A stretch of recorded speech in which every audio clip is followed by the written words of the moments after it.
हो, मुख्यमंत्र्यांनी एनडी न्यूजला दिलेल्या मुलाखतीमध्ये शरद पवारांचं कौतुक केल्याचं पाहायला मिळालेलं आहे। मी पहिलेच बोललो की शरद पवार कुठल्याही पक्षाचे असले तरी ते आपल्या राज्याचे नेते आहेत आणि या वयामध्ये जय पराजय न पाहता ते महाराष्ट्राची जी गरज आहे त्याच्याकरता काय वक्तव्य करत असतात आणि जिथे गरज आहे तिथे स्वतः जातही असतात। त्यामुळे पक्ष हा विषय वेगळा आहे, नेता हा विषय वेगळा आहे आणि शेवटी ते आपल्या महाराष्ट्राचे नेते आहे।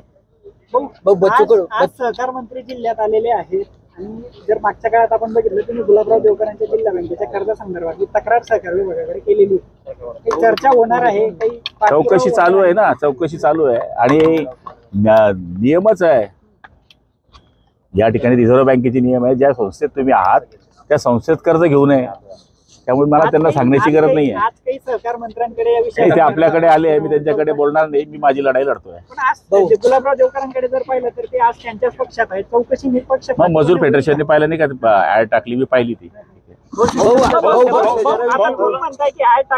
पाहिली ना, मग कार्यक्रम आहे ते मी पाहिला, त्यात तुम्ही भानगड नका लावा। चला बोलले आहेत की जे पक्ष भाजप सोबत राहतात त्यांना निवडणुकीमध्ये कुठलंच टेन्शन नसतं, कारण त्यांच्याकडे ईव्हीएम मशीन आहे, त्याच्यामुळे प्रत्येकाला खात्री असते। त्यांचं व्यक्तिगत मत आहे, मागच्या वेळेस ते पण निवडून आले तेव्हा काही मशीन थोडी नव्हतं। हा, येऊ द्या, वाट बघतो त्यांची। आगामी निवडणुकांच्या अनुषंगाने ठाकरे गट काही प्लॅनिंग करणार आहे असं बोललं जातं, तुम्ही कसं पाहता या दौऱ्याकडे? ठाकरे गटाचं राहिलं काय प्लॅनिंग करायला, ते संजय राऊत करायला प्लॅनिंग, पडायचं कसं काय पडायचं त्यांना।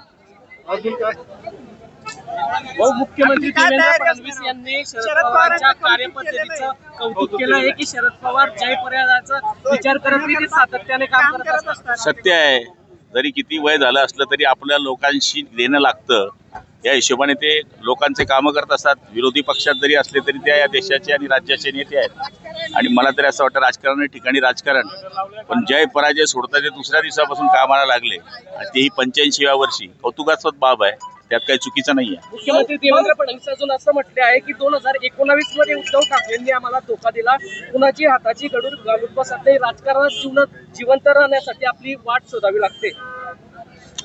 आता बघा, आता ते दिवस संपलेले आहे, आता 29ची वाट बघतोय आम्ही। चला।